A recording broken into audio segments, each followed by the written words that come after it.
Good evening.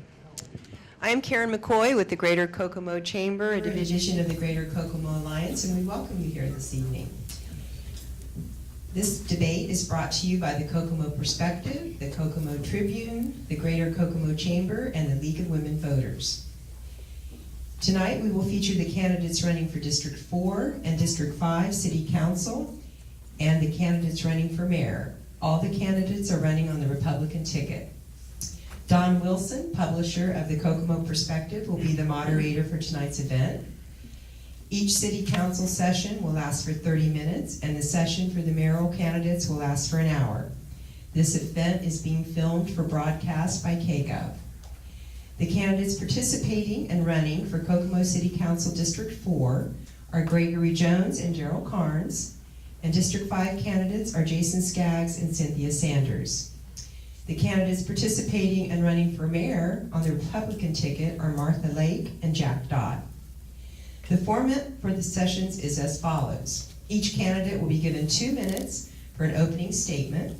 We will then begin the questions, with each candidate being given the opportunity to respond first to a question on a rotating basis. Each candidate will have 2 minutes to respond. If the moderator feels additional comments should be made, he will offer this to the candidates. The League of Women Voters will maintain the timing. And we'd like to thank everyone for attending or viewing tonight's debate. We'd also like to thank the candidates for their participation, and it's important that the voters be able to hear the candidates' positions on issues leading up to the May 5th election. And please silence your cell phones at this time. And now I would like to welcome prospective publisher Don Wilson to the podium.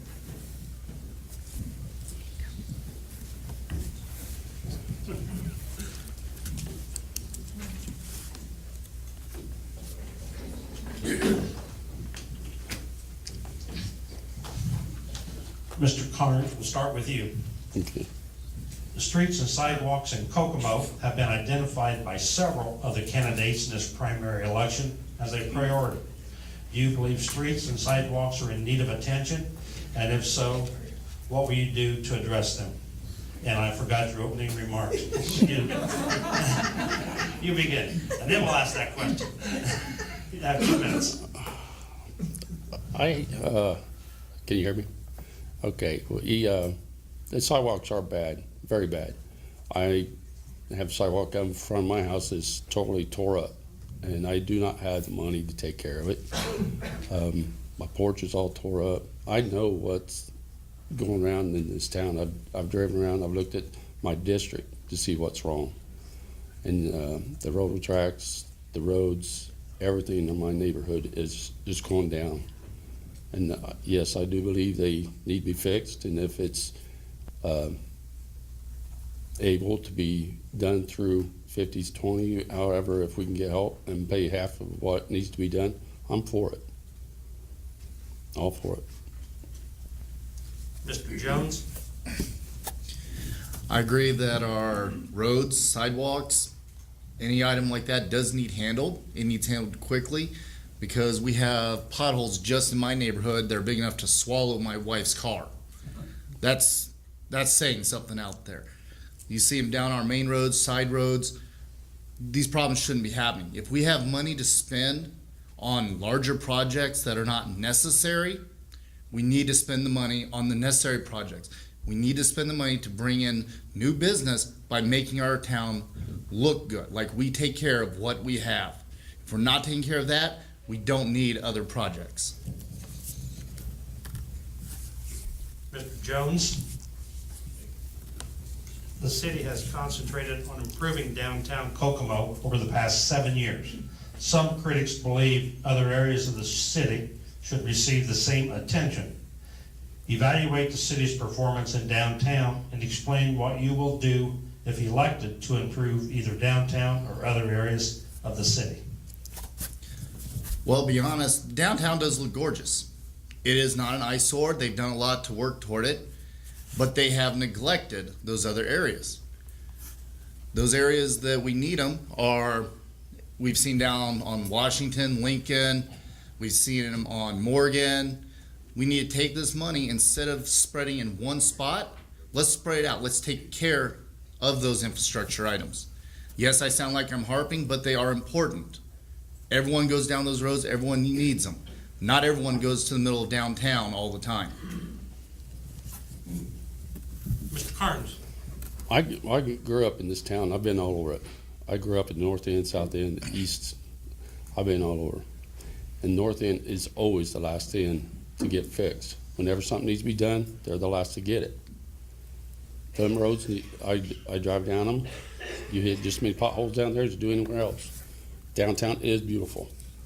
That's right. But we need to take care of everybody's neighborhood, not just downtown Kokomo. It's not about downtown Kokomo. It's about the city. And we all are part of the city. So everybody has a problem in their area. They need to be addressed, and we need to take care of them. And that's what we're here to do. Very well. Mr. Carnes, the Kokomo Convention and Visitors Bureau is evaluating the feasibility of a downtown conference center, and the city is inviting developers to construct student housing in downtown. How do you feel about these proposed projects, and if elected, what would you do to facilitate or stop their development? First, I'd like to know who's doing it. Is it people from Kokomo or the outside of Kokomo? There's people in this town that need jobs. Are they doing the job? If not, they should be. If we need the convention, that's fine and dandy. But I want to put people in Kokomo to work. And if that has to go through the council and the mayor and everybody else, I'm going to do it. I want jobs in this in town to be done by people in Kokomo. Do you agree with the projects? Yeah, I do. Thank you. Mr. Jones? I agree these projects need done, but for a student area, does it really need to be in downtown? Our college is right over here. It needs to be where the students will be. As for the conference center, put it downtown. That's where the people will come. You put it in the middle of town, you're gonna draw everyone there for it. Build it in the center of town, make sure the students have what they need by the college. Because those are gonna be people we are gonna get to come here, to stay here, to make us a better community. We want the best here. We don't want our best leaving us. Thank you. Mr. Jones, the economic development income tax was adopted in Kokomo in the early 90s to assist in the arrival of Chrysler Indiana Transmission Plant 1. The project was completed many years ago, but the tax remains. If elected, would you seek to repeal the edit tax? Why or why not? Well, as we were told, the tax was developed to encourage Chrysler. It's here, it's done. We need to end it and put the money back in our people's pockets. We put it in their pockets, they're gonna spend that money, they're gonna spend it local, they're gonna grow our economy using that extra money that's not being taxed out of them. Mr. Carnes? I agree. We need to put money back in the people's pocket. Quit spending it everywhere else. It's ours. It belongs here. Please, it belongs in our pockets, the people. Very well. Mr. Carnes, Kokomo has greatly expanded its walking and biking trails over the past few years. How do you feel about these trails, and would you seek to expand them further if elected? Trails are great. I used to ride bike all the time. And we rode out on the highways and main streets and everything. And they are dangerous. So yeah, bike trails are great. I love them. If they can be expanded, sure, more the merrier. Let's get people exercising. Let's get them out of the house, get our kids out of the house. As far as any changes, I think some of them need some stop signs, because I have come very close of hitting people just darting out in front of you. They don't, especially kids, they just don't pay attention, and they need some kind of rules and stop signs or some guardrails or something to come down on some of these trails that go by the railroad tracks. Mr. Jones? I agree completely with what he says. Also, we need to put, if we're going to keep them, we need to put lighting on them. We need to make sure we maintain them. We need to make sure we advertise them, because I know people who didn't even know we have some of these trails. I've talked to them and asked them, and it's the first thing they ever hear about. And they ask how long it's been there, and they've been there for years. I use them myself. I love them. I think it's great to get your family out there. Every one of us should be interested in it. Go from one end of town to the other, see our beautiful city. Very well. Mr. Jones, the Kokomo Common Council has displayed a high level of bipartisanship over the past 4 years. What will you do to continue this trend if elected? Well, we need to remember that we are a small community. This is not a national election. Okay, every one of us lives here. Everything we do affects each of us. So regardless of what party, whether we have a D, an R, a W, an I, whatever, it is important that we work together for the betterment of the community, not for our parties. Oh, I agree totally. It's not about one party or the other. We need to work together to improve this town and the community. It's not, I don't care what party you're with. It's everybody's city. So what makes a difference what party you're with? Work together to get things done. That's all there is to it. Mr. Carnes, some candidates contend that local government is overreaching into citizens' lives. Do you believe this is the case? If so, provide examples and possible remedies. Yeah, I believe it's the case. I believe that what people do on the property is their own business. People don't invade in my home, my business, what I do. I don't invade their privacy. We don't need a big brother watching every little move we make. The changes I would make would let people, if they're not breaking the law, why bother them with them? Keep your nose out of their business and live your own life. Just a minute. Since you said yes to that, I believe, that they're overreaching, what examples do you have of that? A good example, okay? My son was out one time playing with his dog. Somebody came up and said he was beating his dog. He wasn't beating his dog. Come to find out, the guy was a rescue for boxers, which was my dog. My son went out to get him. He was 8 years old. He didn't hit that dog. The man just was sticking his nose where it don't belong. And I don't appreciate it. I don't think about this. If my neighbors are not bothering me, what right do I have to stick my nose in what they do on their own property? I don't care what it is. If they want to have a party and they're playing their music and it's not so loud that it's breaking my eardrums, I'm not going to bother them. And I think we need to just settle down and relax and let people live their lives.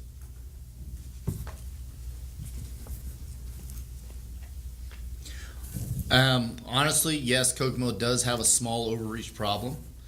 You know, it needs mitigated. Just like Daryl said, let us live our own lives. That's all people want. I don't like people messing with me. I don't like messing with other people. My own example is I redid my yard last year, fertilized it, redid it because it was getting destroyed through the winter from all the salt and everything. And you're not supposed to cut your grass for a while. I got a letter saying that if I don't cut my grass, which could possibly kill that new grass and make my yard look bad, they were going to come in and mow it for me, including, if they had to, pull down fences when I called and asked about it. You know, that's not necessary. How about you give me a call and ask me about it, and if I tell you that, then let it grow. I will cut it as soon as it can. I don't need you telling me to cut my grass. Is that it? Yes, sir. The only example? That's the example I got for now. Okay. Mr. Jones, does the city of Kokomo properly focus on our military veterans? And if not, what would you do? What do you believe could be done to address this?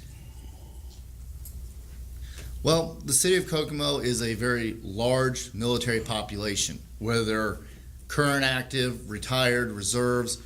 You know, a lot of us out there have been in the military. We've served, we've done our part, and I think they do an excellent job supporting our veterans. But our veterans always need that support, whether it's emotional, physical, financial. We need to be there for them. They risk the greatest gift they have ever been given for our livelihoods so that we can have the freedoms we have. And if we're not going to take care of them, we don't deserve those freedoms. Mr. Carnes? I believe that we're doing a pretty good job. We're trying. But I do believe that there's some things that veterans need help in transportation, and I don't know if they're getting it. From the man I talked to yesterday, they're not getting it. If they need help, they have to go to Marion or Fort Wayne and other places to get medical help. We need a facility here to take care of our own. And if we can do that, we got plenty of buildings that's empty. Let's use them and make a facility where our vets can go if they need medical attention, where they can afford or not. We should take care of them. Very good. Mr. Carnes, the Kokomo Common Council stopped a citywide smoking ban last year on a 5-4 vote.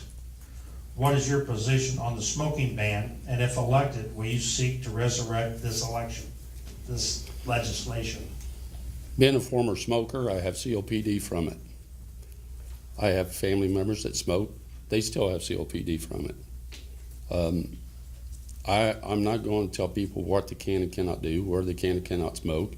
They come to my house, they go outside out of due respect and smoke. If I go to their house, they either go outside, or if they smoke in the house, that's their problem. That's their business. I don't think we need to do any more to people who smoke. We got enough restrictions on them. Leave them alone. Mr. Jones? Well, myself, I'm also a former smoker. I quit 15 years ago. And, I think that in areas that we have children, restaurants, places like that, either we need to have it to where they can't smoke there, or they have a proper separate area so smokers can go there and not inflict it upon other people. Those people did not choose to smoke. Okay, those children did not choose to smoke. So why should we give it to them? Why should we force them to breathe in that air? Now, in other places in town where children aren't allowed, let the establishment decide it. But when it comes to restaurants, places like that, let's not expose our children any more than they have. We have plenty of children in our community that have asthma. We don't need these problems. We don't need them suddenly going into an attack because the guy at the next table doesn't have the respect to not smoke in front of other people. My own father smoked until the day he died. He respected my request that it smokes outside. It was not hard. I didn't tell him what to do in his house, but he also respected my house. But we need to make sure we're respecting each other. Thank you. Mr. Carnes?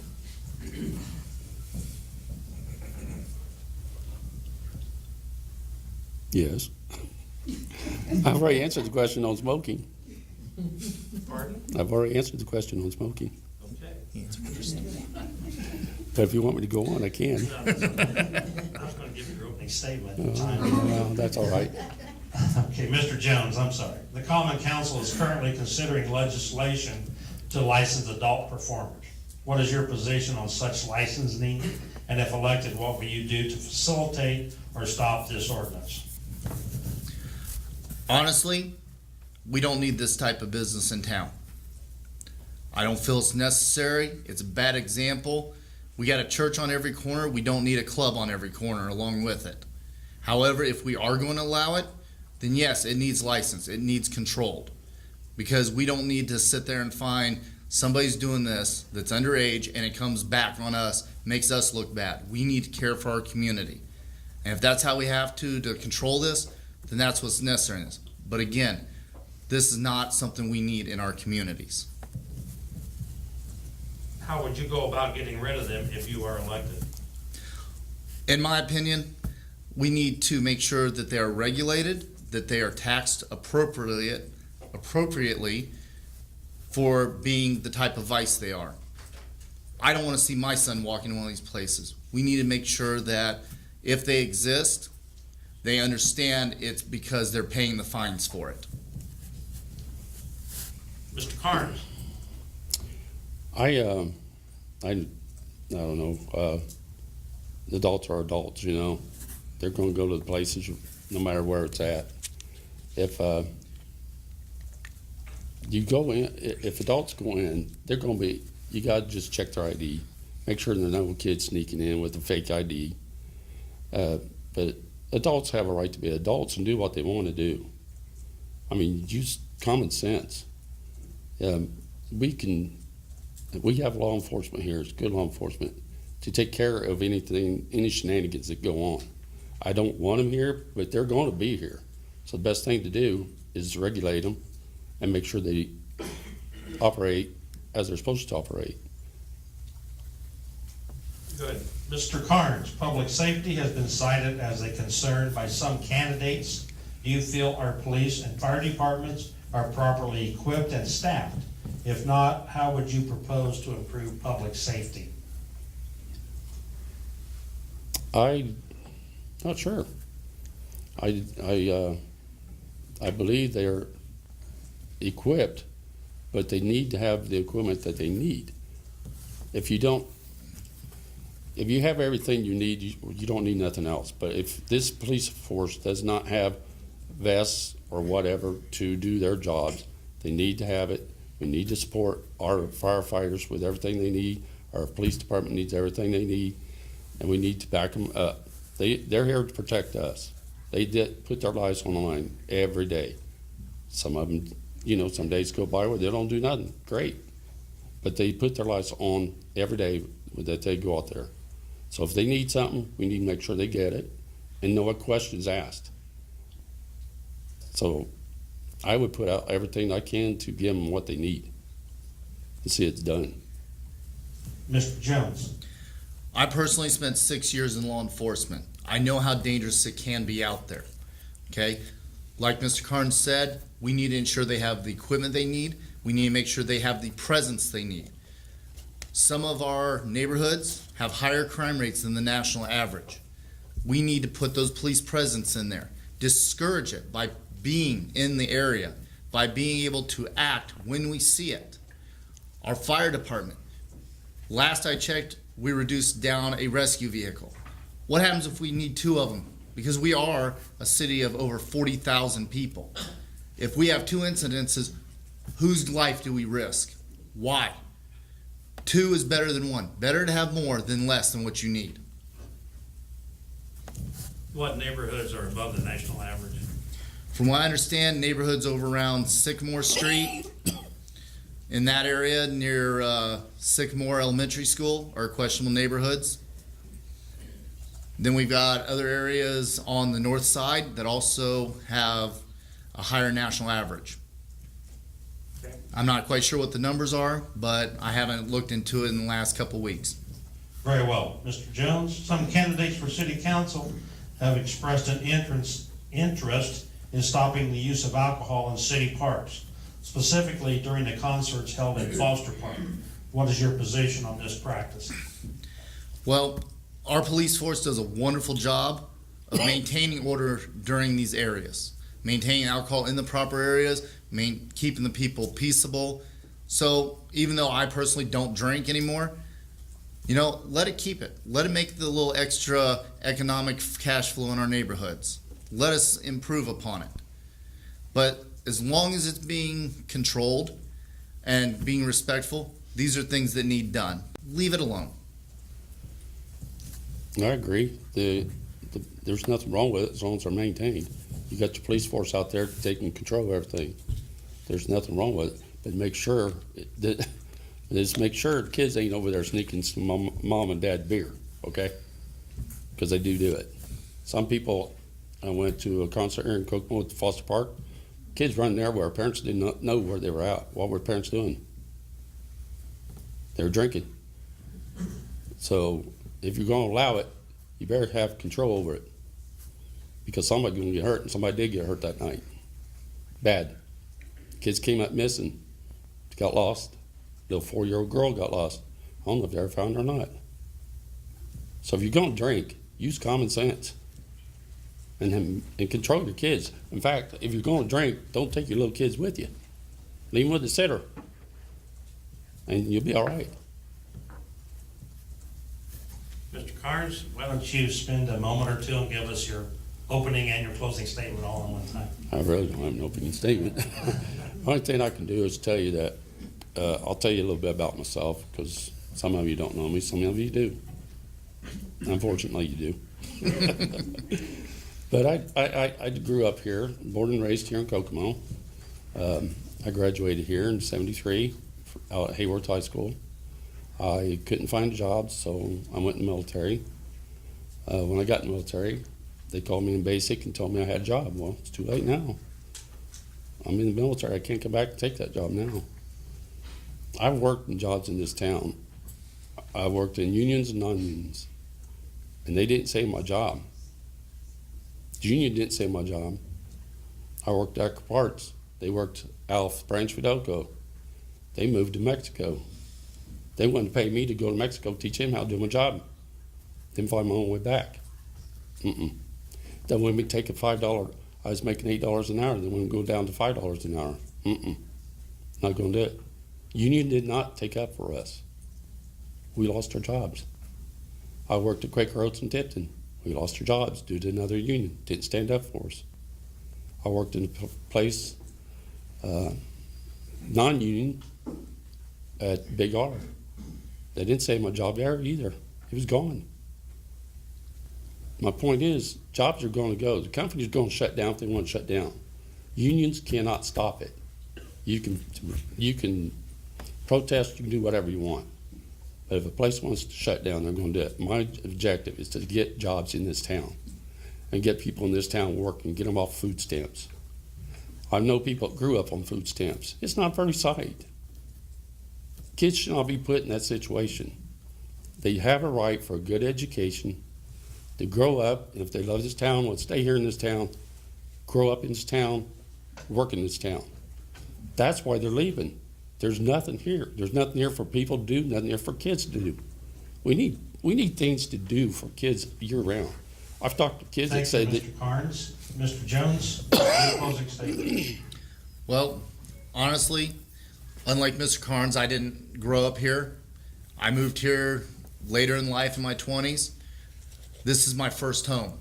I grew up as a military brat. I don't have a home. This has become my home. This is where I want to be. You are the people I want to serve. I've spent my entire adult life serving people, whether it's military, law enforcement. Now I want to serve you. I'm not here just for 4th District.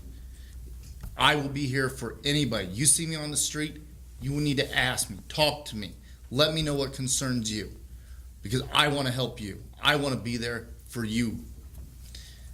This is our home, our place, and we need the best to be here, no matter what. We want more to come in. We want those who are our best to stay. Again, like Mr. Carnes said, we need to encourage jobs. We need to encourage high-end, STEM-based jobs. Educate our children to take these jobs when they hit 18, that they can walk right in and say, I am ready for this world. I am ready to be part of Kokomo. This is my home. This is where I will be. Thank you. Thank you both very much. Now we'll move to the District 5 council candidates.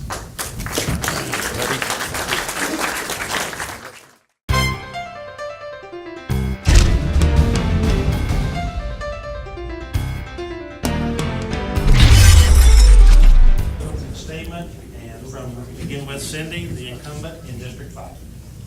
Thank you all again for hosting this. I'm Cindy Sanders, and I'm seeking another term in 5th District. I was born in Kokomo, and I lived here most of my life. In 1983, my husband and I left Kokomo because of the downturn in the economy, but 10 years later, we were very thankful that we got to return. We wanted to raise our family here. In 2009, he passed away, and we had children, our daughter Melanie, her husband Mike, grandsons Austin and Ethan, son Brett, son Jack is next, and son Brett, and his wife Vanessa. I graduated from Indiana University in 1978 with a nursing degree.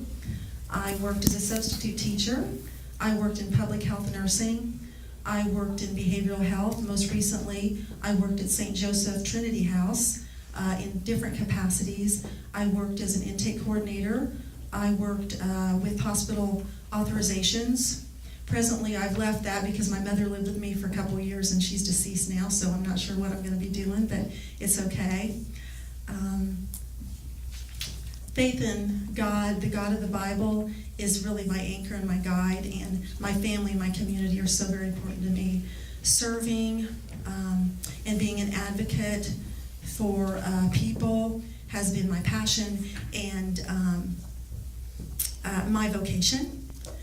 Let's see, what else can I say in 30 seconds? Because I'm not.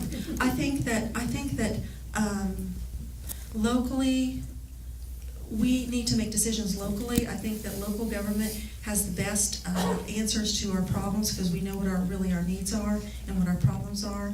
Therefore, we need to be stronger as a community and continue to work together in partnerships because we've benefited so much from that.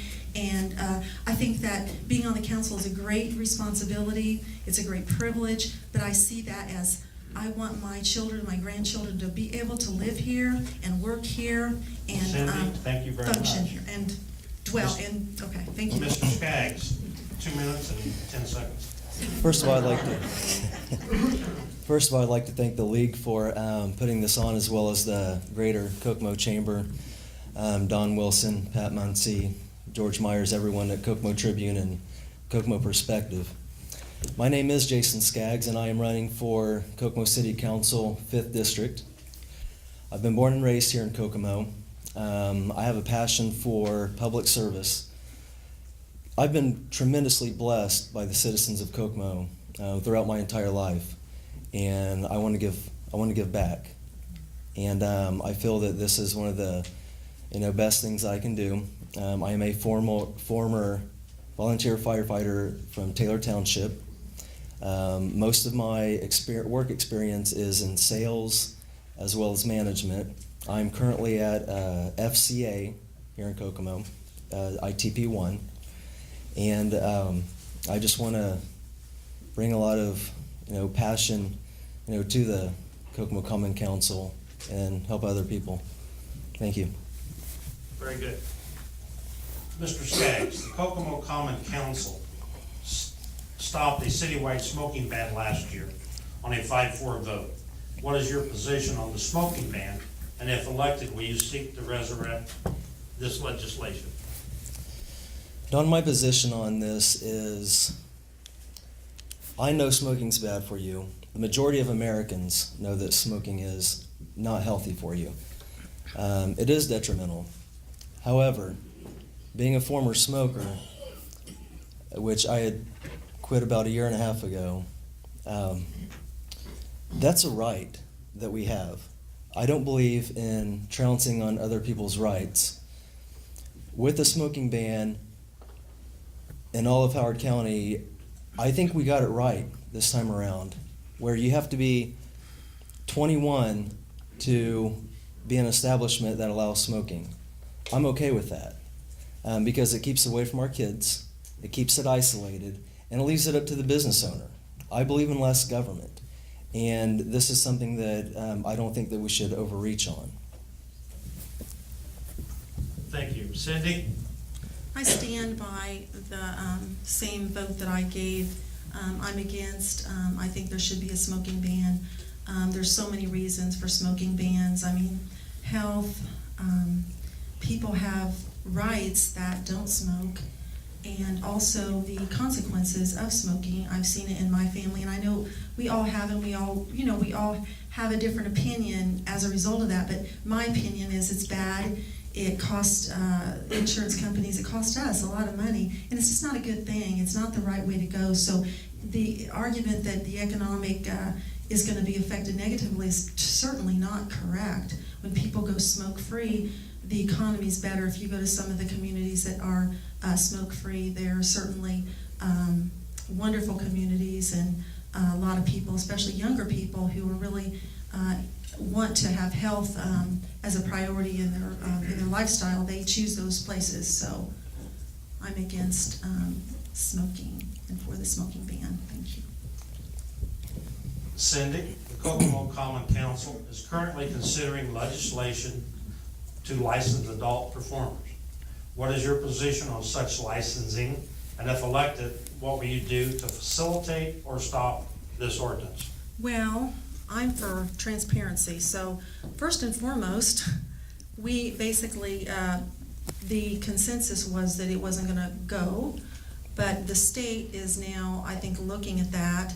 So, that's, as a council member, you go with what, you're a group of people with your opinions. I believe that we do need to protect these performers, and again, that's being taken up, I believe, with the state. And so right now, we don't really have a conversation about that. I'm still involved with some things in the light and darkness with that, and we're trying to support the women, and there's children involved too. Thank you. Mr. Skaggs? I believe these establishments can tarnish a community, the image of a community. I'm not for having any more of these establishments. If we're going to have these establishments, I believe they should be zoned just where they are, not expanding them into the rest of the community. I do not support licensing the dancers. Reason being, that's adding more government. Whenever you have licensing such as, that for the dancers, you have to think, to be licensed, you have to have more, there has to be some type of certification involved in that. That's more government bureaucracy. That's more tax dollars. I would rather our Kokomo Police Department continue keeping criminals off the streets versus going in and checking to see if some of these adult entertainers have licenses. Furthermore, to me, what would be next? I play in a band, and are we going to start asking bands to have licenses? I'm just not for the licensing. Mr. Skaggs, some candidates for city council have expressed an interest in stopping the use of alcohol in city parks, specifically during the concerts held in Foster Park. What is your position on this practice? On this practice, my position is I do not support having alcohol in any of our public parks. However, as long as we are going to continue having the festivals and concerts at Foster Park, I do like the idea of having the beer garden. One, it keeps it isolated. You don't see people walking around Foster Park with bottles, beer bottles. That's all kept isolated to one area. I have enough faith in our Kokomo Police Department that if they see someone who's intoxicated, that they take care of that immediately. This is something that also helps some of our local businesses that provide, the alcohol. I myself, after I'm done playing, there, I enjoy going and having a drink, there. It's isolated and it's kept away from everybody else. It's actually towards the back of the festival. But as long as we are going to have, concerts and these festivals at Foster Park, I do support having the beer garden. Cindy? Well, since I'm the one that didn't want it, I'm not for it. I think that parks should be safe places for families and children. The money, I don't know. It's for children, it's for families, it needs to be a safe place. Speaking from firsthand account, I went to a concert at one point just to kind of see what it was like, and I did see an inebriated man walk from that beer garden, and I don't know whether he was on foot or whether he was gonna drive, but it's not a good situation. We just had an example also from one of the candidates about a situation where children were there when parents were drinking. Therefore, that's an example. That's, I'm all for safety. I'm all for making our community family friendly and safe and welcoming to families and children. And that's just one of their sacred areas, I believe. That's my belief. Thank you. Cindy, the economic development income tax was adopted in Kokomo in the early 90s to assist in the arrival of Chrysler's Indiana Transmission Plant 1. The project was complete years ago, but the tax remains. If re-elected, would you seek to repeal the edit tax? Why or why not? Oh, we can't. I don't believe we should repeal the edit tax. It's, where we are now, because we had the edit tax, I mean, we can't give abatements to, industries, whether it's I guess it's the FCA now, we know it as Chrysler, or Stevens Machine, small businesses, or Haynes, or many others, and there's so many things that we've been able to do. I think that we need to always look at how much, and that's why I always, ask for statistics on those numbers. Where are we at, what's in our fund, what percentage are we spending, what's the plan, and to see the long-term plan. So we need to continue that. We can always adjust what we want to spend or what we need to spend and where we need to spend it, but we need it. And the good thing is there's partnerships with that. The county does contribute, and so it's a good thing, and we wouldn't be where we are now if we didn't have the edit tax in our community. Thank you. Mr. Skaggs? I'm going to agree with Cindy on keeping the tax as is. That is something that we can continue using towards bringing in, more economic development. However, that is something that I do not want to raise. I would be absolutely against raising any taxes whatsoever. I feel that the American people, besides the citizens of Kokomo, are burdened with taxes, and that's not something I want to increase. But outside looking in, I would like to go ahead and keep that tax where it is, and look towards using it to bring in more development. Thank you. Mr. Skaggs, the Kokomo Convention and Visitors Bureau is evaluating the feasibility of a downtown conference center. The city is inviting developers to construct student housing in downtown Kokomo. How do you feel about these proposed projects, and if elected, what will you do to facilitate or stop their development? I'm for any project that brings more citizens to Kokomo, students, having a place to stay. I'm for any type of projects that, spur job growth. Right now, we do have a conference center, so I wouldn't see why we'd need to put in a new conference center. But as far as downtown housing for students, I'd be very supportive of that for both IUK as well as Ivy Tech. Cindy? Well, this has been something that's been coming, and we've been looking at it. I mean, there's studies that are being done about the necessity for housing and the necessity and the benefits from a convention center. My thought, when I was thinking about this, there's a lot of places that people need to be trained, and they go different places to different venues and to have certain events. So, you'd have to look at it. We'd have to really look at all of it, but I think it's a good thing. It would be a good thing at some point in time in Kokomo. And as far as student housing, I'm assuming that there's studies that have been done, and they're looking at the need for that. So those are things that I wouldn't say no to any of those. I'd want to see the plan. I'd want to look at it. I'd want to look at what they're using it. I mean, I think that some of the training that goes on with the fire department, with some of the hospitals, rather than I'm a nurse, and so going to Indianapolis and doing some stuff, I would love to be able to do it here. And then again, that would be economic development for the downtown. Cindy? Streets and sidewalks in Kokomo have been identified by several of the candidates in this primary election as a priority. Do you believe streets and sidewalks are in need of attention? And if so, what will you do to address them? Well, I agree. We're working, all I can say is that I call Don Cree periodically and see what projects are going on when I'm riding down the street, and I know that especially, where I'm living and, just about town, I try to let people know about that, but certainly I've asked those questions about how often roads need to be redone. I haven't ever gotten a clear answer, because before I left 5th District, I was really wanting to get something done out there. But, we do need attention. There's work being happening, there at Maple Crest, but I agree. So if the question is, do I agree? I do agree. And you said, what should we do? Yes. Well, somebody had a good idea the other day. I think it was Brad.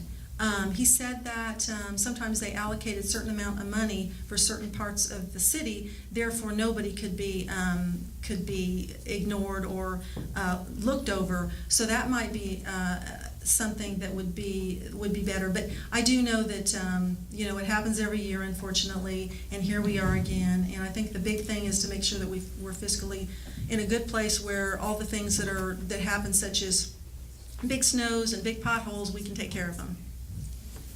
Mr. Skaggs. Streets and sidewalks will always need repaired. From now until the end of time, they're always going to need repaired. We're always going to need to work on those.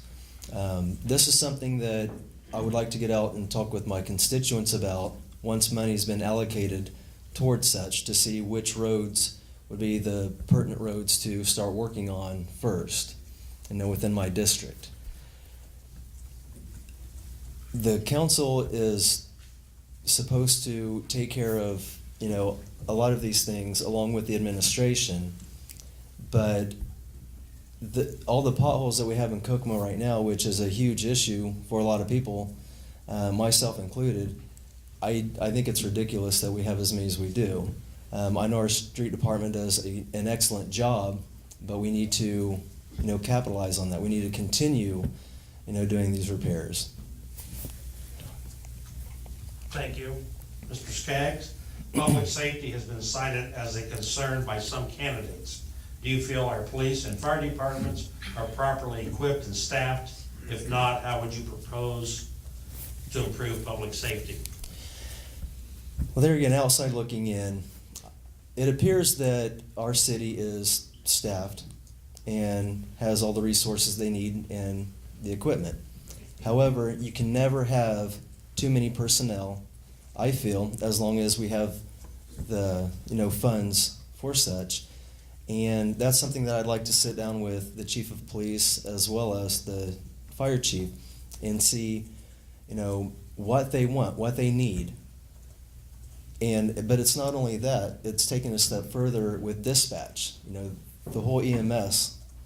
That's something that, we need to work on and continue supporting, especially with annexing the areas that we have.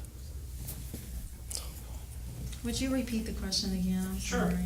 Public safety has been cited as a concern by some candidates. Do you feel our police and fire departments are properly equipped and staffed?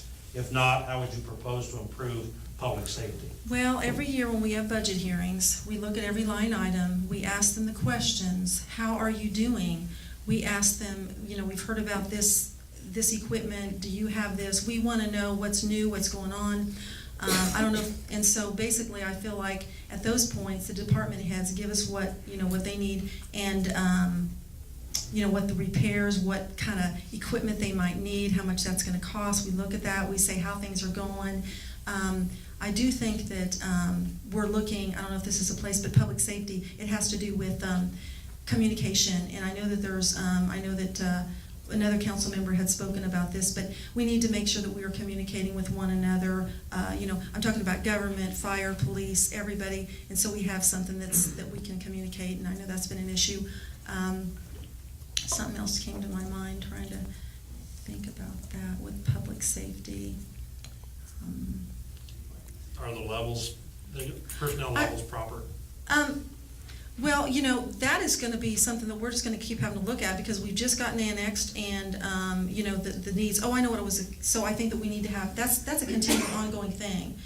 We need to continue to look at that. The other thing that, oh gosh, no, help me, Lord, I can't think of what it was. Sorry about that. I'm sorry.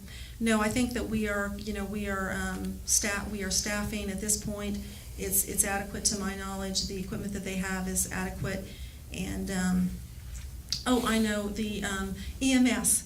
The hospitals took over that recently, a couple years ago, and that took a burden off the taxpayers, because the hospitals are able to handle the ambulance service. And so I don't think that we need to be, I think that the hospitals are handling that. Therefore, I think that that's something that we really don't need to deal with at this point. Thank you. Cindy, some candidates contend that local government is overreaching into citizens' lives. Do you believe this is the case? If so, provide examples and possible remedies. Well, if you want to talk about overreach with businesses and government, overreach with regulations, I'm not sure if that's what you're talking about. Or are you talking about school lunches that they decide what you can eat and what you can't eat, and the kids aren't eating them? I'm not sure where you're at, but there's just so many things that are being imposed upon us. So there's overreach there in a lot of areas. even our personal information, having to give that to so many people, and I don't know how secure that is. So it's concerning with the different emails and electronic things that we have. It's concerning because we're always, they want it, they ask us for it, but then they don't really protect us. So I guess that's on the overview. That's the only thing I can think in the food thing. But local government's not overreaching. Well, I think that we're people are checks and balances, and we on the council are checks and balances. We just have to be continually seeing that we are being efficient with our money, making sure that, that we have in place what we need for emergencies. So I think that it's just a work in progress because we have to continue to look at things and see things, and we can only do something if we know something. So right now, I don't know anything in that regard. Mr. Skaggs. Currently with our local government, I don't see a whole lot of overreach, and if elected, I'm going to see to it that there is none. Short and sweet. One more question. Mr. Skaggs, the city has concentrated on improving downtown Kokomo over the past 7 years. Some critics believe other areas of the city should receive the same attention. Evaluate the city's performance in downtown and explain what you will do if elected to improve either downtown or the other areas of the city. I feel that every city needs to have a vibrant downtown. What has been done to our downtown is amazing. It's after I get off work, I go downtown. We'll go walking around. There's places that we'll go eat, have dinner. It's nice to be there. I love the festivals that we have downtown. Even though we don't have the Haynes down there anymore, there's still a lot that's going on downtown. I think it's amazing. I think, it's tremendous of where it's been just over the past 5 years, let alone 10 or 15. What I'd like to do, however, is take that out to the rest of the community. I'd like to take that out to my constituents in the 5th District, in the whole Maple Crest area. Everything from Center Road down to 26. I'd like to grow that. I'd like for that to look as good as what our downtown looks.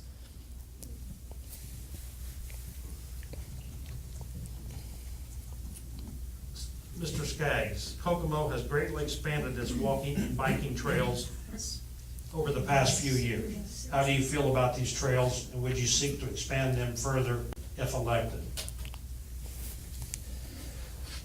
I definitely love the trails. I think it's great for our community. It's something safe that our families can do. I would, however, like to bring a lot more activities to our community. But as far as the walks go, I think it's great. I would love to see them expanded. I'd love to keep what we have. I'd love for maintenance to be kept up on them. Maybe even plant more flowers along the walkways like we have on some of the streets such as Sycamore. Oh, I'm very in favor of the walkways. It's connectivity, it's fresh air and walking. It just improves the quality of life. So yes, my husband and I, my late husband, we were in the Road Runners. We walked, but we love to get out and we loved it. And I take advantage of it as much as I can. So I don't know if that's the rest of the question, but I'm all for them. I don't think you got to answer the downtown question. Oh, I didn't, but You didn't it's care?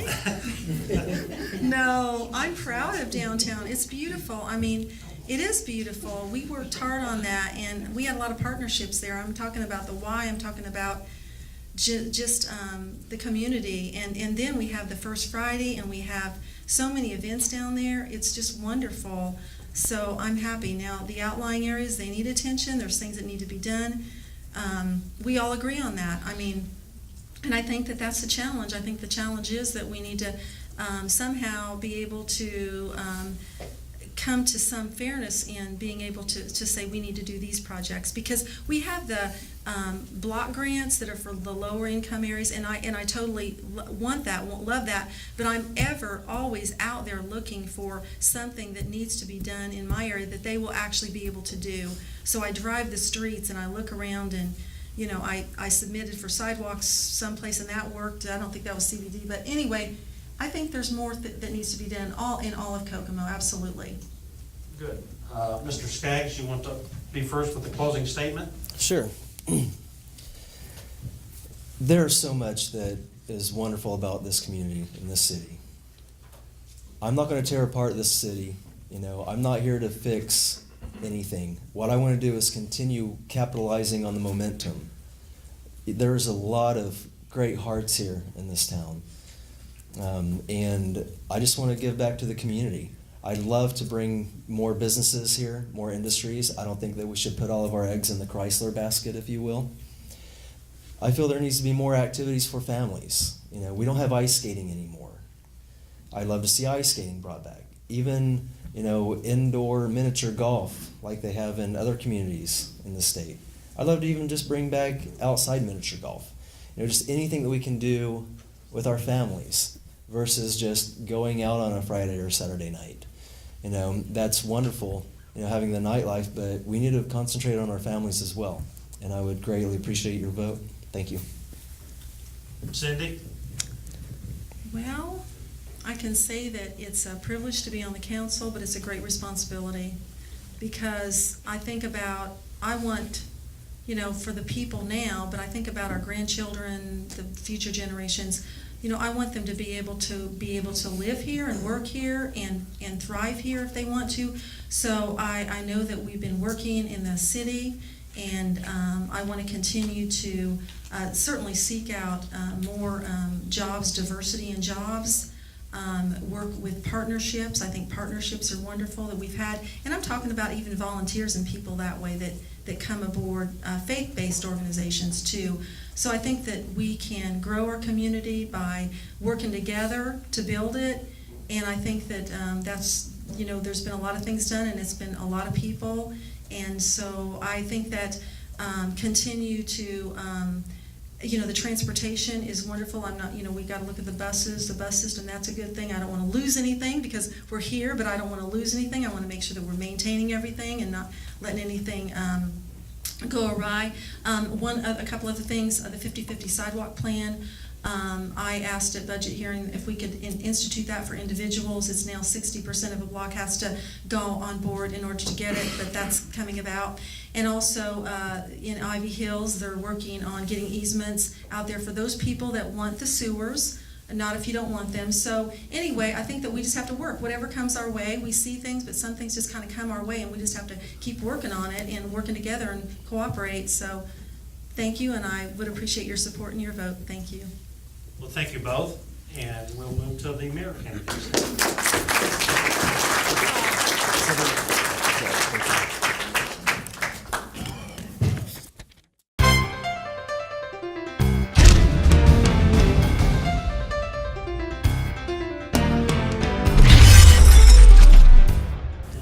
All right, we have our two Republican mayoral candidates.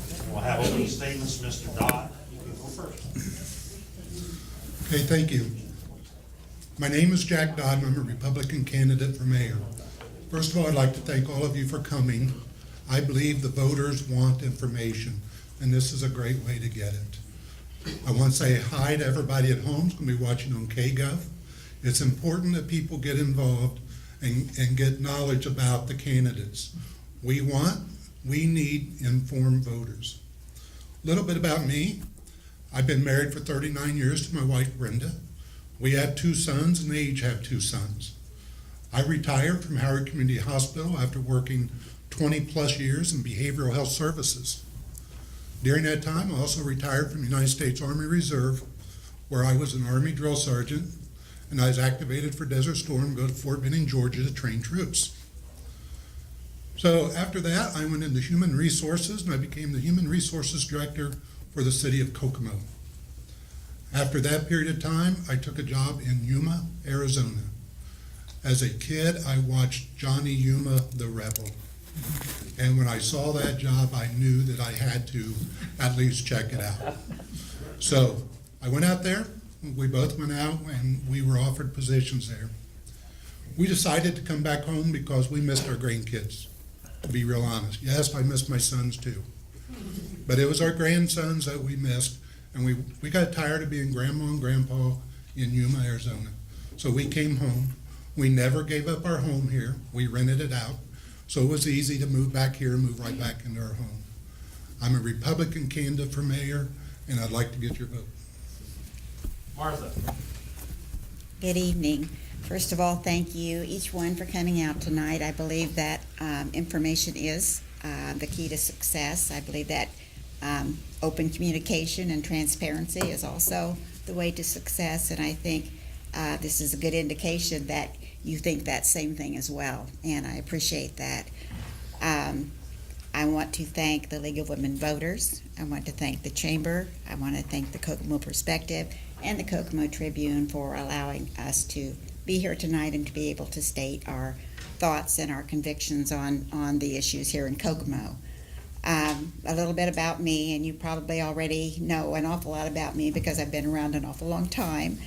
I'm currently the county auditor, and I'm in the third year or the third term, and I have been auditor now for 11 years.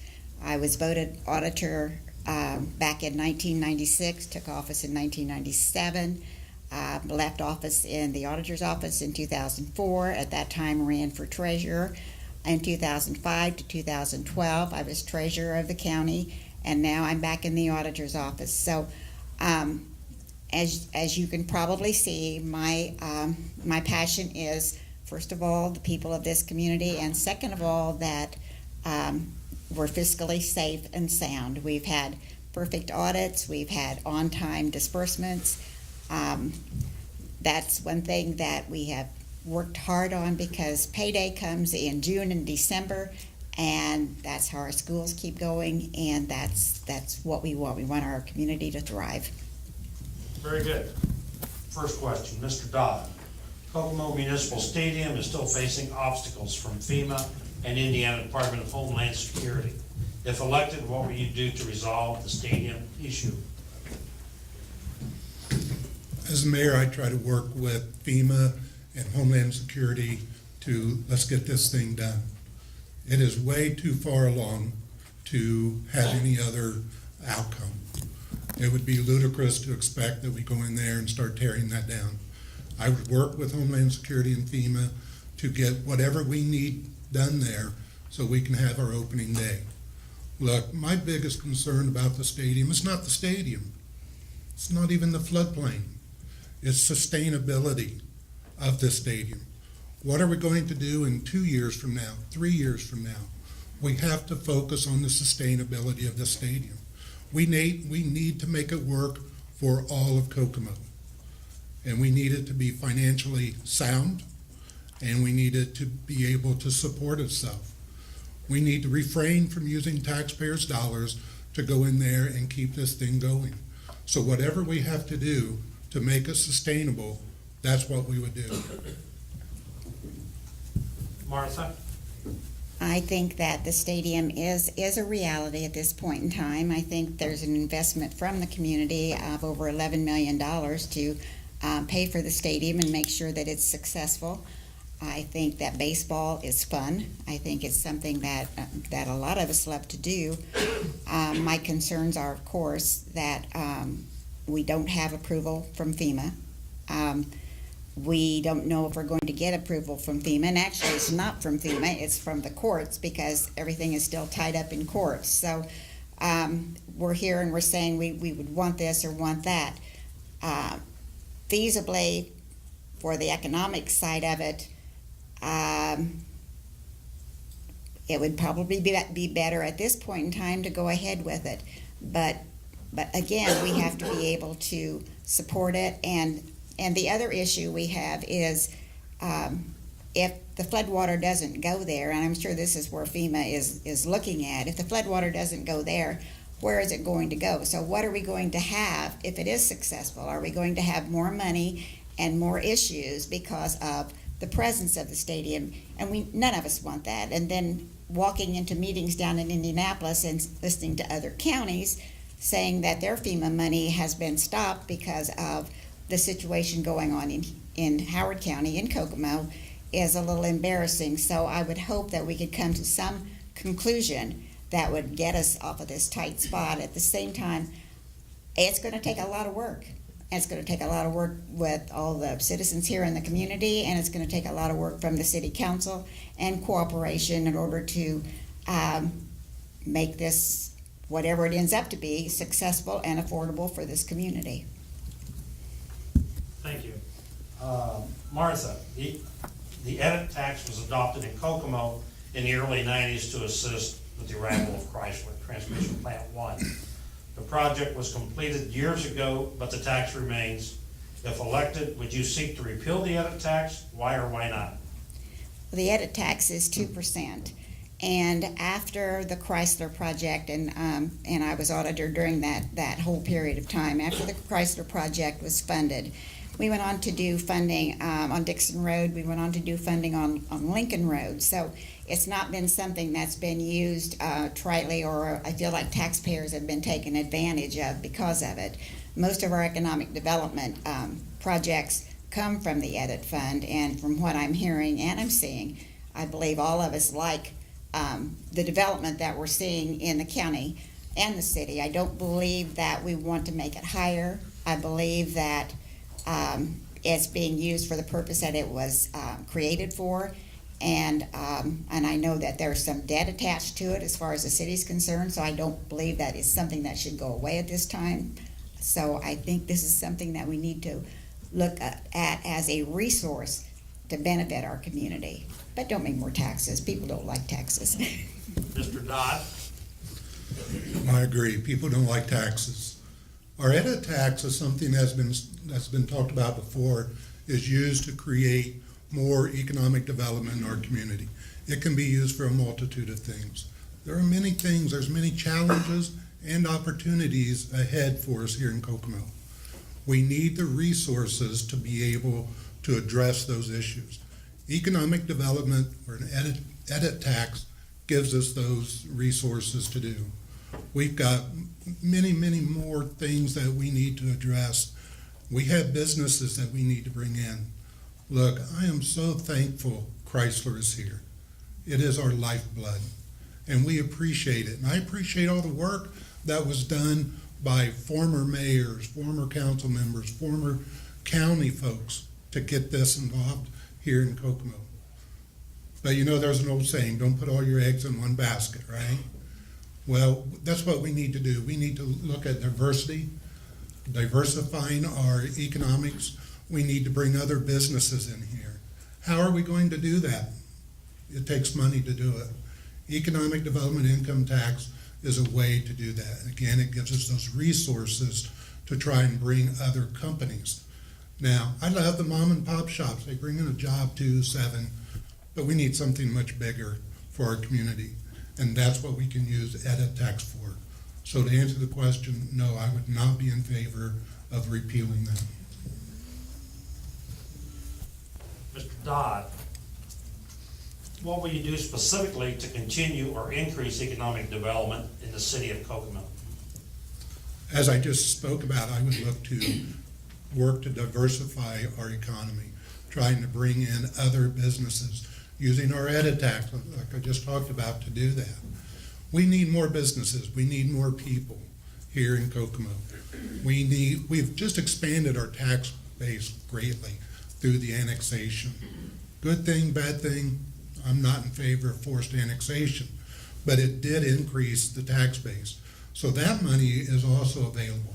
But there are many services that we have to provide that annexed areas because we did increase our tax base. So I'd look towards our other departments to go out and recruit and get people in here. What would it take to get them in here? I don't know at this point. That's something we'd have to talk to other businesses about. So we would work to do that. Do we need to go overseas to recruit? I don't believe so. We have businesses right here in the United States. Can our state go overseas and recruit? Yes, I believe that is their job to do that. Would I do that at the invite of the governor? Yes, I would. Would I do that at taxpayers' expense, local taxpayers' expense? No, I wouldn't. Martha? The question, Don, was what would I do to promote economic development here? Specifically, to continue or increase economic development in the city of Kokomo. Okay, first of all, let me say that I believe downtown is beautiful. I think that's been a really good tool in promoting economic development for our city. I believe that we need to look at more jobs. I think there's always been a lot of talk, and since I've been around a while, I'm going to bring up some things that I've heard over the years, and that, you know, we have Jaquita, we have the Kokomo Development Department at the city, we have resources, but we're not being able to bring the jobs in, and I'm not sure why that's happening. I know in the position that I'm in now, if we want something done, what we do is just stop and analyze it, put a team together, and focus and work together to get it done, and not quit until it's done. And I think that that's what we need to do as far as jobs are concerned. I think that the Development Department, Jaquita, the Chamber, all of the different departments and all the different agencies here in Kokomo, I think we need to make that our goal, to pick what we want, see what we want to do, and then have the people work at those things and make the connections and do the things necessary, and not give up until we get something done, because I think we're not working hard enough at it. And I think we need to work hard at it and know it's going to take hard work to make it happen. Do you both think the city has been lax, been underachievers in providing job growth in the city? Mr. Dodd? No, and I think that's evident through our downtown. I think that the city's worked very hard to bring in new businesses. Look, I said this last night at the Tea Party get-together we had. Every mayor, every city council member, any elected official for the last 75 years in any town, in any state, is going to stand before you and say, we need to bring in more jobs. And I believe every elected official wants that. No elected official comes before you and say, well, gee, I'm going to try to cut jobs in our community. That doesn't happen. So do I think the city has worked hard? Yes, I do. Would I work hard? Yes, I would. Have they been lax? I think they're doing the best they can do in these economic times. And I think we would all do that. That is not one issue that I have with the city right now, is that they're bringing in jobs. I appreciate that.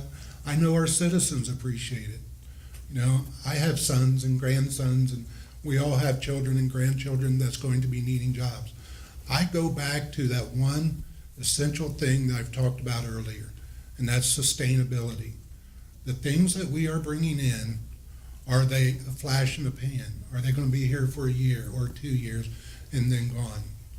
Look, we've all grown up in an automotive industry town. Look at history. We know the ups and downs and the economic impact that that has. So we need to continue our focus. We need to continue pressing to bring in more jobs and diversify our economy. Martha? I think that we work on things as we see the need for them, and I believe that this administration has worked hard to make the downtown beautiful, work on downtown, bring some new businesses into downtown. I think we're at a new stage now. I think that with the efforts that they've put in, that we need to go to the next stage, which is focus on more than just downtown. We need to focus on jobs, on the future, on we have lots of new projects. We have the new stadium, we have the new YMCA, we have the new parking garage with the apartments above them. We have so many new things that we need the base to be able to perpetuate those things, and I think that it's going to take a bigger base than what we have. So I think the stage has been set for us. I think that we absolutely need to work on providing a bigger financial base to what we have now. Thank you. Mr. Dodd, go back to the municipal stadium. You're talking about sustaining it. Is this a project you would not have undertaken if you were mayor? Well, thank you for asking that question, because I've been asked that many times while I've been outdoor knocking. Would you have built the stadium? No, I would not have. Because you can go just down the road to Westfield, and you can get all kinds of baseball stadiums. You can go different places around central Indiana here. Can Kokomo sustain the stadium? That's the question. Now, I've also been asked, well, what would you have done instead of the stadium? I am thankful those houses were torn down in that area because they needed to come down. I will tell you what I would have done. I'd have put a big cement wall around that. I'd have kept all those big, beautiful trees that were there. I'd have put a walking circle in the middle of it. And I would have called it a dog park. A place for people in downtown to go to and enjoy. And when the floods came and it flooded and the floods went away, we would still have a dog park. That would have been a great use for that area. I understand the reasoning for the stadium. I understand that. I know what the desire is. But is it reasonable? That's the question that's before every voter on this election cycle. You, the voter, have to decide, is it reasonable? Is it sustainable?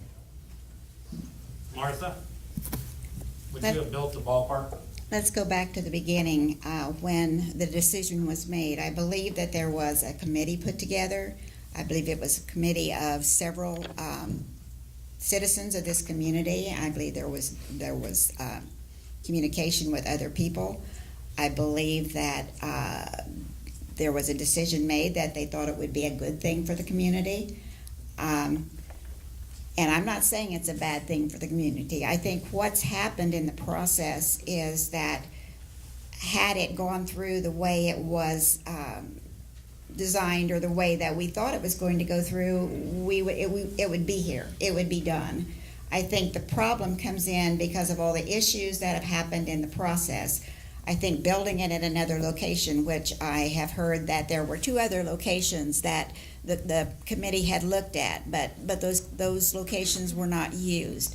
I think it's the atmosphere in which this ballpark is being built is what's causing the problem. I don't think it's the ballpark itself. I think that there are a lot of people who love ball, and I think there are a lot of people who will come, and I think that there is a company there now who's trying to promote it.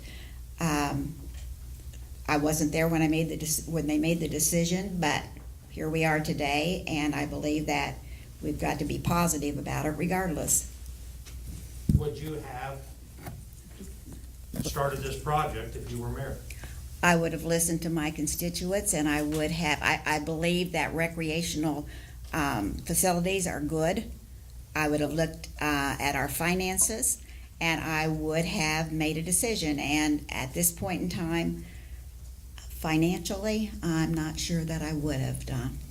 Thank you. Martha, the city of Kokomo sets its budget at the maximum levy each year. If elected, will you continue this practice? How much tax money do you believe the city needs to operate? That's a good question. You know, now whenever you set a levy, and I don't know if you know or not, but with the circuit breakers or with the caps, budgets are figured backwards. The departments come to the budget meetings and they figure out what they need to operate, and then they set their budget, and then we get a tax rate, and then when the tax rate comes in, then they calculate the circuit breaker, which in Kokomo, I believe they're losing $5 million in their budget that they thought they were going to have to operate on. So at this stage in government finance, unless I could see that we were operating well below what our net budget is after the rates have been set, and then the circuit breakers have come in and taken the money, which is a credit to the taxpayers, and that's good. But at the same time, you have services that you are to provide to those taxpayers. So it would be a matter of looking to see what you can provide to the taxpayers with the net money you have, and then I know that our taxpayers, because I have worked with them for years and I love them dearly, that's why I continue to do what I do, they want good service. So would I cut the taxes? I don't think I would, unless we had some kind of a financial windfall that would allow us to provide services without the tax money. Mr. Dodd. The easy answer is no, I would not cut the tax rate. And the reason for that is I would leave it at the maximum. But here's what I would do differently. If we didn't spend all the money, I'd take the money and spend it on the community.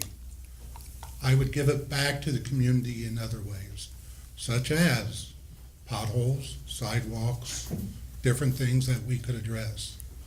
So, you know, the state has a way of coming in is when you start cutting your tax rate, they have a way to come in and set a cap so that therefore you can no longer go above it.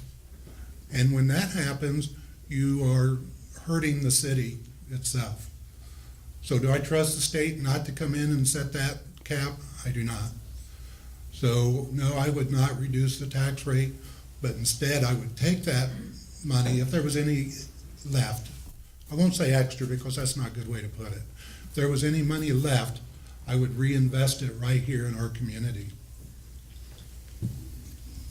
Mr. Dodd, do you support the right to work law? Why or why not? I was asked by the unions if I supported the right to work law. In a perfect world, remember, a perfect world, we would need unions.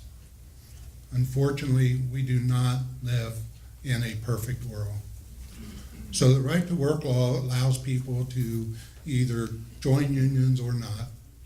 And I would not support it as it is right now. Martha?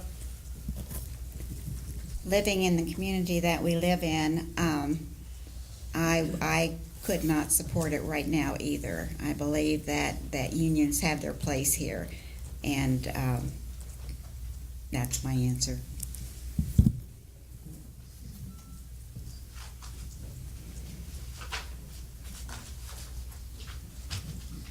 Martha, the mayor campaign has been marked by negative statements coming from the Republican Party through social media and other sources. Is such negativity necessary or constructive? And do you subscribe to the harsh criticism that has been put forth by the party? I don't think I've commented when the negative things have come out. We've tried to stay very positive because this is a very, very good community, and we have so many good things to focus on that the negative things shouldn't take any of our time. Do I support negativity? No. Have I been a part of it? I've tried really hard not to be a part of it. Mr. Dodd? I think that the voters have a right to express their opinions. You say that it comes from the Republican Party. And granted that some of the things that's been on the websites, I would not have posted. And if you go to my website, or if you go to my Facebook page, you would not see that stuff there. Okay? But I do believe in the right of the voters to express their opinion. Do some get carried away? Yes. Do I support negativity? No. I want to stay upbeat. I want to stay positive. That's what our campaign has been focused on. I don't need mudslinging. I don't need name calling. But neither can I tell other people that they can't do that. That would be overreaching. Maybe the question was phrased poorly by me. Do you think that the Republican Party has had negativity associated with this race? Would you like me to answer that? Yes, please. You keep saying Republican Party. Is it the Republican Party? No. Is it their website? It is a person on the website expressing their opinion. You cannot lump all of Republicans into one category. I'm certainly, and Martha and I both have talked about, we don't agree with the negativity. So you can't lump everybody into that. It's a Republican Facebook page, and people post on there. If you don't see me posting on there, you don't see Martha posting on there, that should send a message to all the voters that we don't support negativity. We do support the truth. Martha? Do you ask about Republicans specifically? I think that everyone has an opinion whether they're Republican or Democrat, and I think that some of our Republicans are upset with some of the things that are going on, and I think that some are more vocal than others, and some say it not in such a kind way. I think they have the right to do that. Far be it from me to tell them what their opinion is or what they can or can't do, and I think, again, Republicans and Democrats both do that. I think that we have other things and other ways that we could spend our time and our energy in order to get our message across. Thank you. Martha, for decades, the city of Kokomo and Howard County government has had a strained relationship. For every cooperative project they complete, there seems to be twice as many points of contention. And at every election, some candidates pledge to improve this relationship. How do you view the relationship between the city and the county, and how will you specifically improve the relationship if elected? Okay, I believe the relationship has been strained. There's no question about that. That's one of the reasons why I'm running, and not because I want to take county business over to the city. It's because I would like to see a cooperation between the two entities, and I think the understanding that I have by working at the county will help me do that if elected mayor, and working with the city as well. And again, I'll do what you say we normally do. We say, well, yeah, we're going to make it better.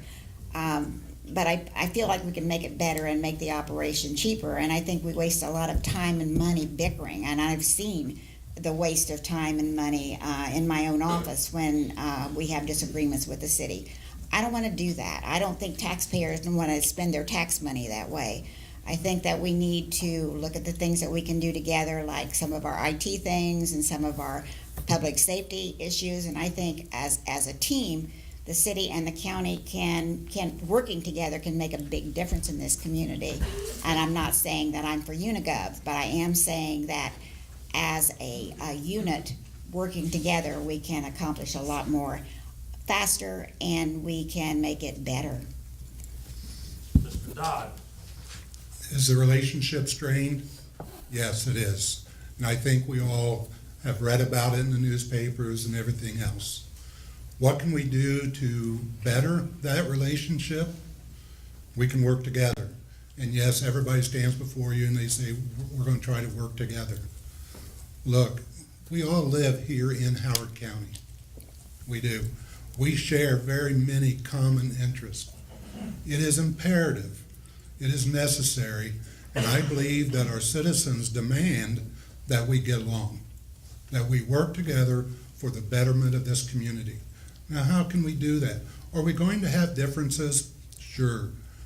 It's not the differences that's important. It's how we address them and how we sit down together and come up with solutions. I believe in good, honest, sometimes tough discussions. But I believe the best answer is found somewhere there in the middle, is compromising with each other. But I go back to, we all have to work together. We can do that by sitting down and talking to each other. Can you give me an example of where the relationship was strained and how you'd have handled it differently? Who are you asking? Pardon? Do you want me to answer that? Yeah, it's Mr. Dodd. Okay. I thought I said Mr. Dodd, I'm sorry. I'll go back to the issue where they're at the courthouse and the walking trail along the courthouse. Could that have been solved without going out and almost arresting the mayor or filing a lawsuit? I believe it could have. And like I said, just sitting down and talking about it and coming up with a workable solution for everybody. Martha, And I can you can, give me an example of how you would have handled it differently, if mayor? if mayor, I probably wouldn't have brought those big brown, whatever they were, out there and put them in the roadway. I think it was an issue of public safety. If I were the mayor, I think I would have wanted to stand on the side of public safety and not stand in the way of it. And I believe that because of the conflict that goes on between the city and the county, it became a contest when it should not have. And I believe that, again, it's open discussion. I don't know why the city and the county can't get together, because I think it's a matter of just having people willing to talk, and we don't always have that from the city sometimes, I'll be honest. And I'm on the county side, so but you can't ask me a question without an honest answer. I believe there should be more cooperation between both, and I believe that there should not be so much who's the toughest or who has the most power. I think we're all in this together, and I think we all need to work together and listen to each other and not make it hard for each other. Thank you. Mr. Dodd, the Kokomo Convention and Visitor Bureau is evaluating the feasibility of the development of a downtown conference center, and the city is inviting developers to construct student housing in downtown. How do you feel about these proposed projects, and if elected, what will you do to facilitate or stop their developments? Do we need a convention center and hotel downtown? That's what the study is going to tell us. Now, with that being said, I would support a convention center and a hotel. And a lot of people's gonna be surprised at that. I would support it if it was privately funded. Does the city need to put taxpayers' dollars to support these? And I would say no. So if it's privately funded, sure. Would it help our downtown? Absolutely it would. The student housing, will that provide housing for students?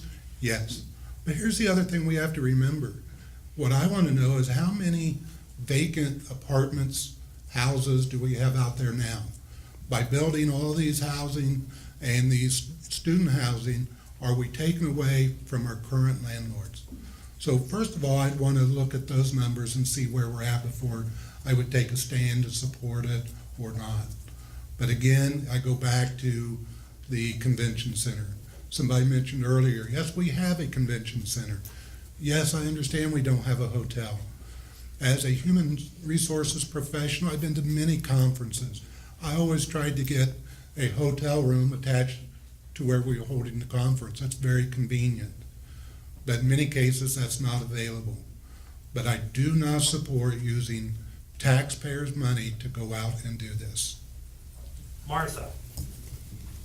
It's easy to make an uninformed decision. I see that happen a lot. I at this time would do research to see exactly what we need. Maybe not a convention center, maybe a conference center might be more feasible for this size of the city. A hotel, I would look at that as well. The housing, it's an idea. What I do know right now is that we have 4 major projects in process, and none of them are completed. I would like to get those projects that we have going completed and see where we are before we take on new projects and new responsibility. And I agree that I don't believe that the city can handle more financial responsibility without raising taxes or without finding other ways to pay for it. So I'm not sure what I would do. I would do my study first, and I would get the information that I know to be good and sound for now and for tomorrow before I would answer that question. Oops, you don't want that. I want that. Martha, the new US 31 bypass currently has a moratorium on new development along it. Some say this is necessary to protect existing businesses on Indiana 931. Others believe that the free market should be allowed to take its course and believe the moratorium should be lifted. What is your position on the moratorium? And if you favor lifting it, how would you regulate growth in the area? I think the moratorium was put on there for a reason. I think that was to protect our businesses here that we already have. I believe that the bypass was constructed because we wanted to be able to transport, have trucks move through faster. At this point in time, I don't believe that I would lift the moratorium. I believe that that we need to keep our businesses whole and strong here. And I think once you open that door, then you have another issue that you would have to deal with. So as it's going right now, I believe our businesses that are on Old 31 or downtown, I believe they're doing very well, and they have not suffered because of the new bypass. And I think the people who worked on that bypass committee, and I think Brad was one of those people, and some of the others, had good ideas when they put that together, and I believe that is working the way it's supposed to.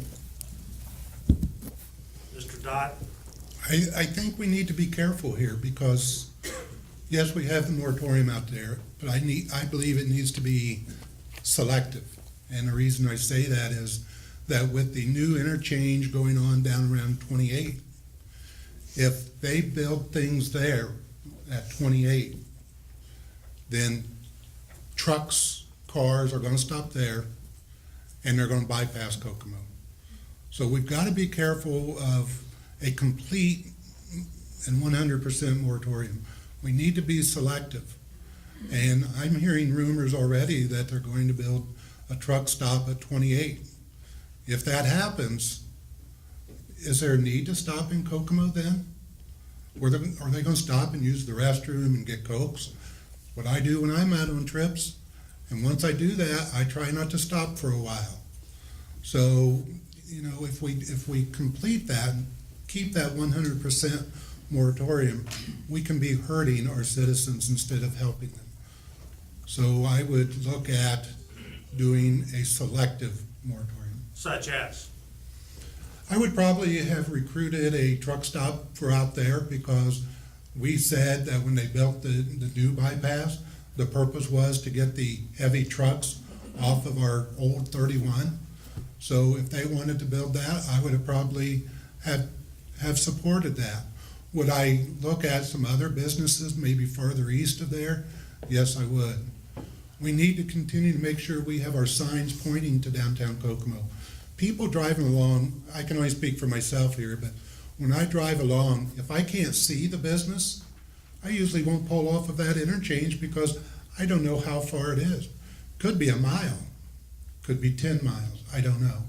So if I can't see it, and if I don't know the distance, I usually don't stop. So we need to increase our signage out there. Yes, I know that's state responsibility, but I'd be calling the state and saying, what can we do to notify people going down 31 that our businesses are just down the road? Martha, do you have any more to add?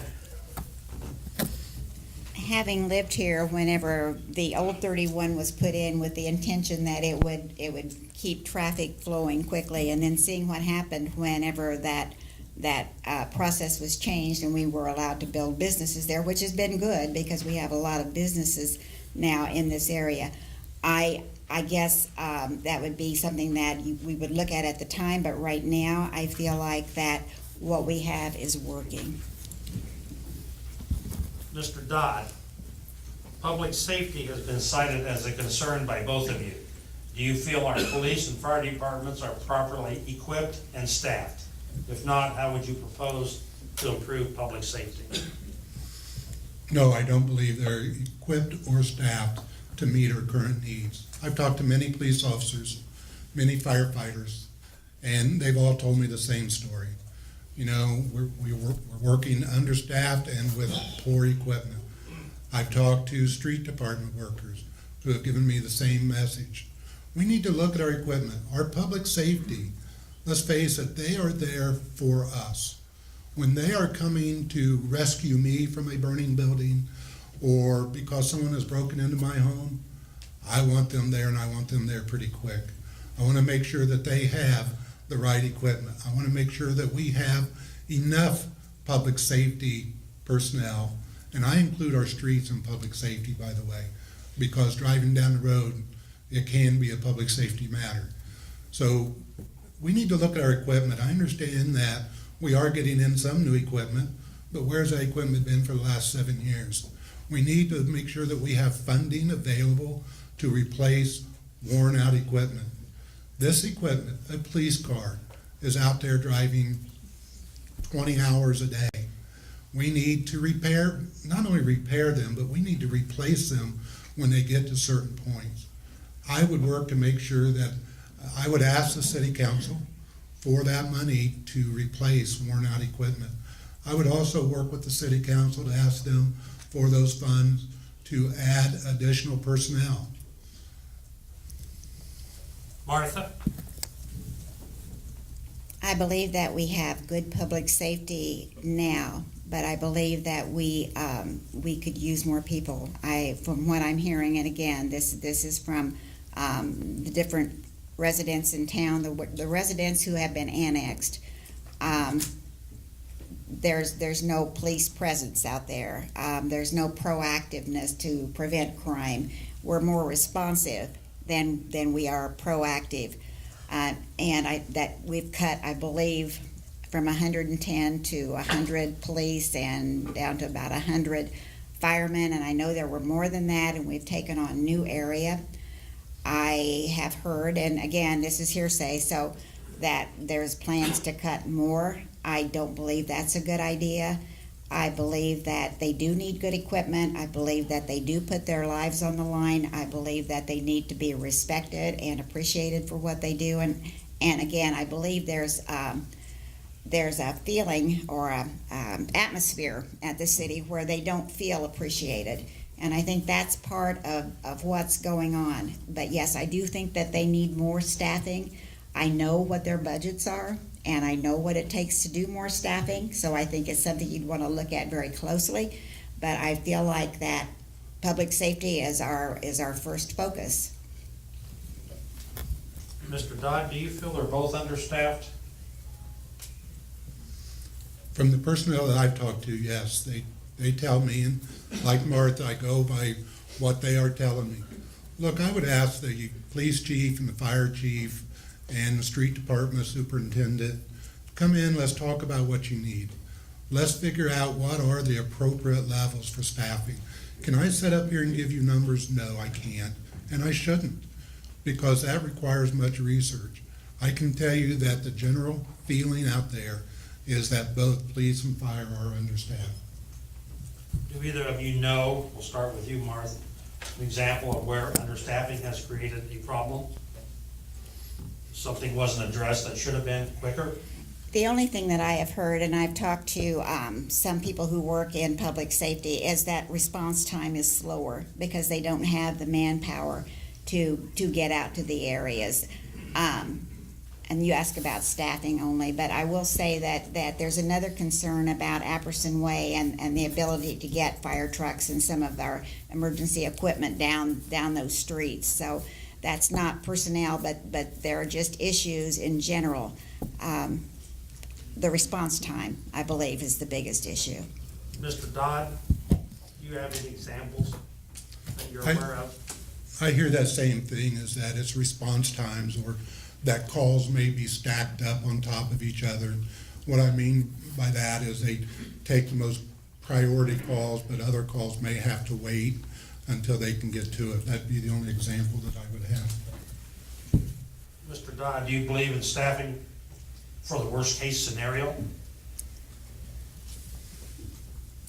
I believe in preparing for the worst case scenario and always hoping for the best. Would I staff for worst case scenario? No, you can never do that. You can never build your staffing so high because, oh my goodness, something may happen. But you can't build it so low that, believing that nothing will ever happen. We've had some incidences here in Kokomo where we required additional staffing. Think back to our tornadoes, think back to our flooding. So do those situations exist? Absolutely they do. Martha? Did you say additional staffing? What did I think that would do? Do we need additional staffing? I think we need some additional staffing, but for worst case scenario, I believe that probably what we had before the cuts with the annexed areas is probably what we need. I will say that when you have an emergency, and this happens at the county every now and then, you also have overtime and you have other resources that you can call in. You can call in EMA. I don't believe you should be overstaffed ever, because that takes a lot of money and you don't use those resources all the time. But I think that you do need to have sufficient resources to cover the day-to-day operation. Thank you. Martha, Kokomo currently operates a public transportation system. If elected, how would you handle our public transit situation? Well, we need public transportation, there's no doubt about that. And I have looked at the grant situation, I've also looked at the budget for the public transportation for the trolleys. And a lot of it is covered by grant money, and I know that, that people are riding for free. As long as those grants are there and can sustain the biggest part of the operation, I see it going on as is. However, grants are something that you can't depend on, so I would say that we would do what we can afford to do and do all that we can to keep it as cheap as possible. I believe that they're here to stay. Mr. Dodd? Many years ago, when I worked in behavioral health services, I approached the city about a transit system because I believe that Kokomo needed one. We need one today still. It's utilized by many people and it helps many people.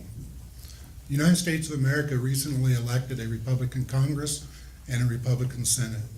My fear goes back to that one word, sustainability. What's going to happen when those federal grants start to dry up, and they will? So I've mentioned before, one idea would be to charge a minimal rate to ride the trolley. Take that money, put it back, and use it when those grants dry up. Again, to put all of our eggs in one basket to say, we have this system and it's grant funded, that's great. But we need to think about when those grants dry up, and I believe they will. So hopefully we would work with the city council to continue some type of funding for them to keep that running.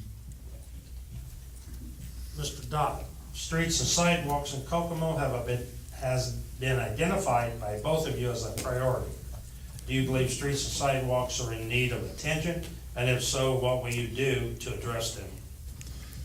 First of all, I'd like to say thank you to the city and to the street department. I see them out patching holes right now. Okay, and I appreciate that. But they're patching, they're not really repairing. We need to repair our streets, not just continue to patch them. I've seen streets where it's just one continuous patch, and those patches will pop out. I believe, as I mentioned earlier, that potholes are here to stay. They've been here for years.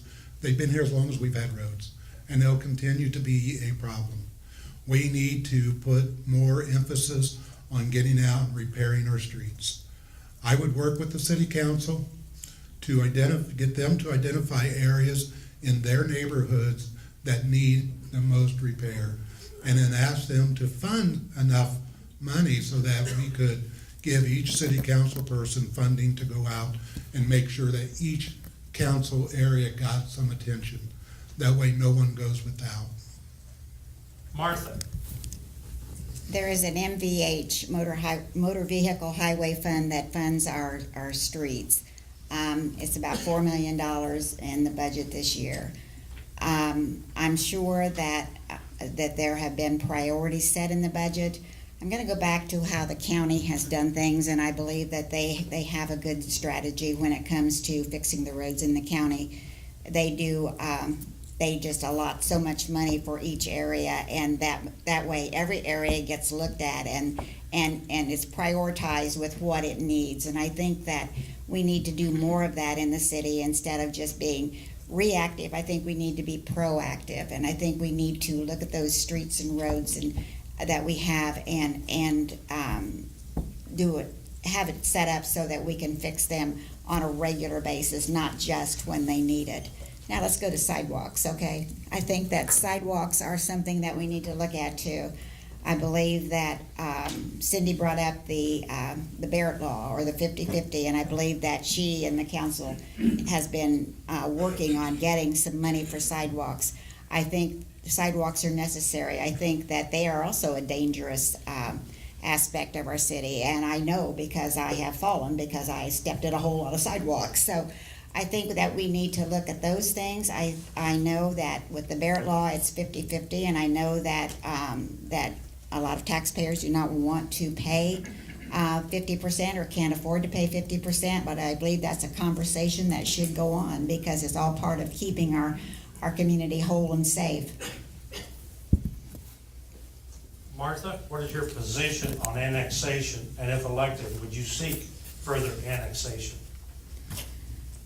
My position on annexation, I believe that involuntary annexation is not a good thing. I believe that performing annexation just to increase the tax base in the city is not a good reason to do that. I know that part of the reason there was annexation is because sanitation or sewers had been extended out into areas that these people were not paying for those sewers. So I understand why they would want to annex areas where the sewers had been provided to them without them having to pay. I agree with. What I don't agree with, and I know one of the reasons stated when we had the annexation was that we needed to increase our population because it would make us more attractive to funding mechanisms that come from the federal government. I don't believe that that is a good thing for individual taxpayers. I believe that if they're in the country and that's where they thought they were, they shouldn't be annexed into the city just to make the tax base bigger. So I have talked to the legislators, and I think there's some good legislation going on, if it's not been diluted, where for the people who are being annexed are having more of a say-so.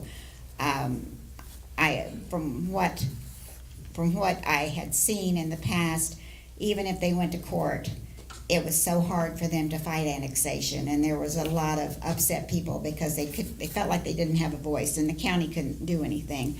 So am I for annexation? In some cases, yes, but not just to increase the tax base. Mr. Dodd. Annexation is a good tool for any government to use, but it's just that, it's a tool. I do not, as Martha, I do not support forced annexation.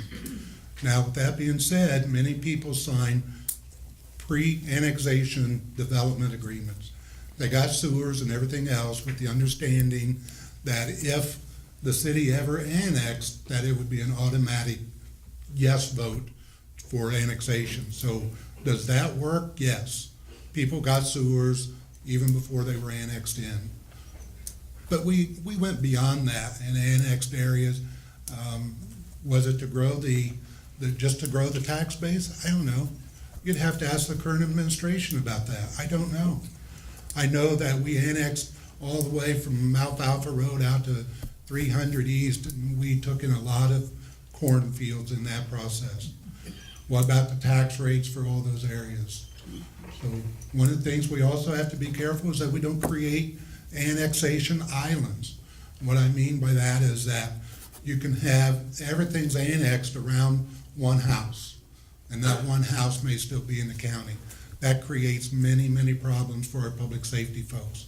So we need to be very careful about that. So no, I don't support forced annexation, but I do believe annexation is a good tool. When citizens come to the city and say, you know, we would like to have sidewalks, we would like to have sewers, we would like to have city water, then that's a good thing to do.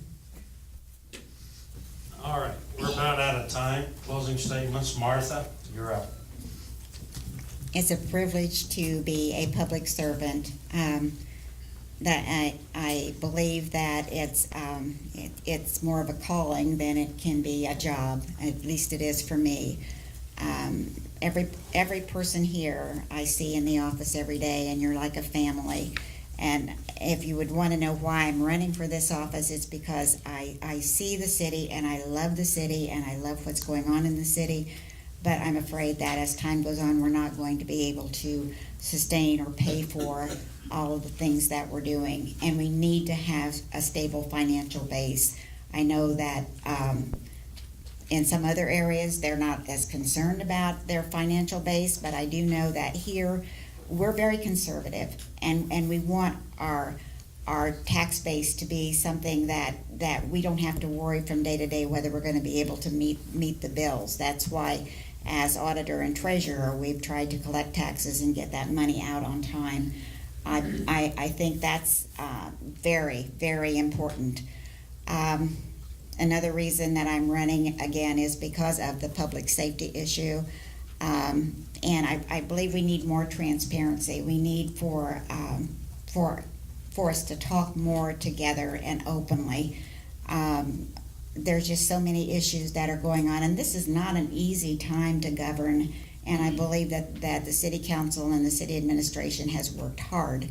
I believe, though, that at the same time, I think through the hard work, they've missed some of the emotional and some of the things that our people need as human beings and as citizens and as just the people of the community. So I think we need to slow down a little bit and listen to our people and continue to grow, continue to work for jobs, but keep the attitude and the atmosphere in a more, I'm a woman, in a better frame of happiness, of trying to work together, but not doing it in an atmosphere of being angry with each other or Martha. forcing. Mr. Dodd. Well, first of all, I want to say thank you to my wife Brenda, my sons, my grandsons, my family, and my friends for supporting me through this endeavor, because this is truly a family approach to a campaign. It's very difficult for anybody to throw their hat in the ring and get out there and do all this. So I want to say thank you to my family and friends. The Republican Party is about to go and vote on May 5th, and they're going to vote for either Martha or myself as mayor. Okay. They're going to vote for either Martha or myself as candidate for mayor. Maybe that's a Freudian slip there, I don't know.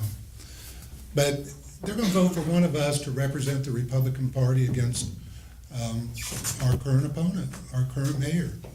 We need a person of integrity. We need a person who has the strength and the energy and the willingness to get out there. Martha and I both do that. We have some fundamental differences, but we are both united on the thought that we need to get out there and have some fiscal conservative representation. And I believe we would both bring that. What I will bring is a humanistic approach. As a senior professional in human resources, I believe something with all my heart, and that's that our city employees, they're our most valuable asset. We can have all the new equipment, we can have the best chairs and seats and trucks and police cars and fire cars and everything else. But unless we have good, capable people in those seats, they're very heavy paperweights. So that's what I will bring. That's what I hope the Republican voters see. We get out there and we talk to many, many people. So on May 5th, I'm asking for your consent to be that Republican candidate. Thank you. Thank you. Thank you, Martha.